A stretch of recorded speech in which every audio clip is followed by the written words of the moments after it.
izan zen, ja 2 aste baino gehiago pasadia ordutik.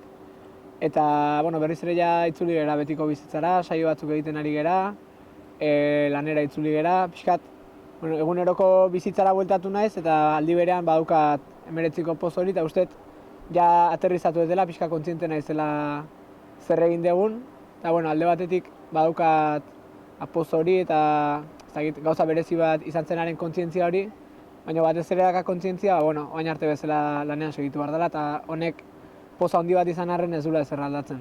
Horaren aurretik saiatu nintzen pixkat añorgan egongo zen giro hortatik isolatzen, pixkat alde egiten, azkenean nik nerea inbarra neukalako, eta banekien inguruko jendea mugitzen ari zela, bereziki nea nahi ikusten nuen oso motibatua zegoela, baina aldi berean konturatzen nintzen nik nire barrura begiratu beharra neukala. Eguerdian etorri nintzen añorgara, kafe bat hartzea, eta ja jendearekin egon nintzen, eta finala bukatu ondorengo afaria batez ere niretzako, bizitzan momentu aztezinak ez dira asko izaten, eta hau bakit bat izango dela. Eta finalarekin batera hori jongo dela ez. Auzoa iritsi eta 60 lagun zai, apaiza lehenengo filan.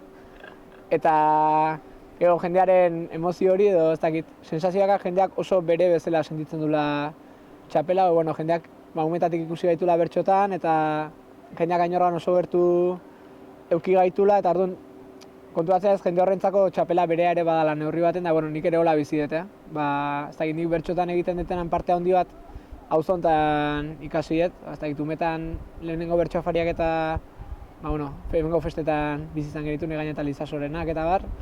Eta gero bertxo ulertzeko daukadan modua ere uste auzo ni oso lotua dagoela, auzo honek auzo lanarekin dakan lotura hori edo batana lortu nahi den guztia gure artean egin beharko degunaren kontzientzia hori.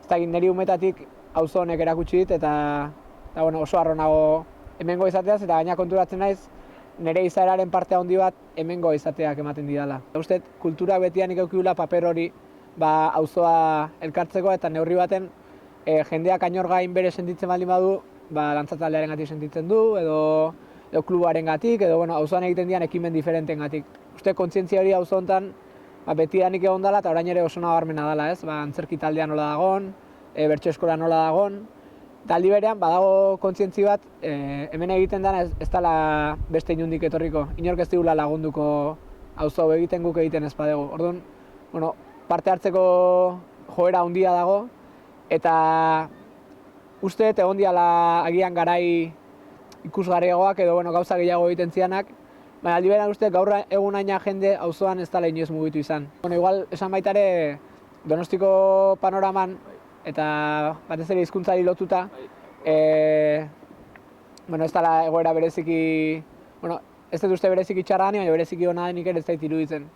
Eta uste auzo hau salbuespen bat izan daitekela, auzo honetan ia deno dakigulako euskeraz, ulertu esan nuke denek edo ia denek egiten degula, eta hitz egiteko gai izan ere, desente gerala. Orduan, uste aukera handi dakagula auzo honetan, euskeratik eta euskeraz elkar bizitza bat osatzeko, ez? Eta uste hor, bai bertso eskola, bai antzerkia, bai dantza daukaten papera ezinbesteko dela, eta baita ere, bai ikastola bertan eukitzeak suposatzen duen guztia, edo futbolean hainbeste jende ibiltzeak, edo uste auzoak berez dauzkan tresna horiek erabiltzen asmatu behar degula, ze hizkuntzatan bizi nahi dugun erabakitzen hasteko, eta nik nire txapelketari hasieratik eman nahi nion zentzu hori, ez?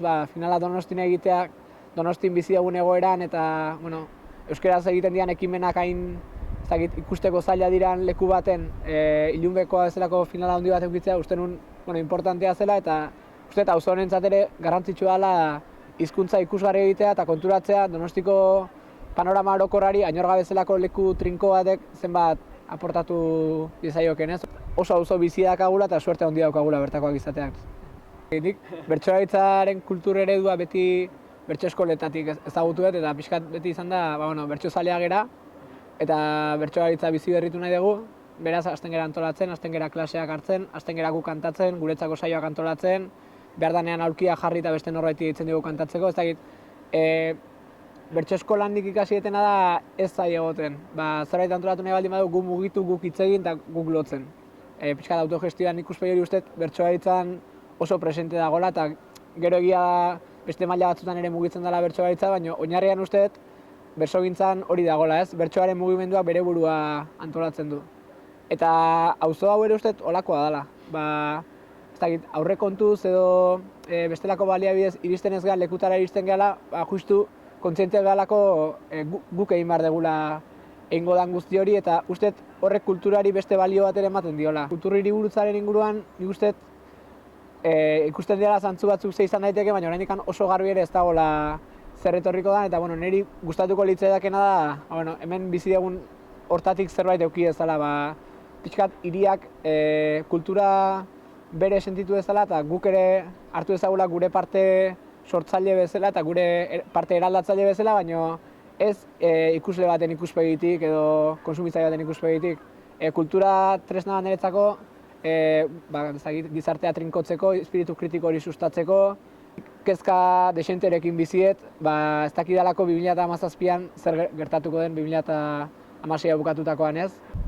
Kultura gauza ederra izan arren gauza delikatu bat ere badala, eta zaindu egin behar dela, eta parte hartzea sustatzea esaten denean ez dela parte hartze konsumitzailea ikuspegitik, parte hartze kritiko eta aktibo bat izan behar dula, eta parte hartze kritiko eta aktibo hori ez dut uste hain plano handitan ikusgarri egiten dugunik.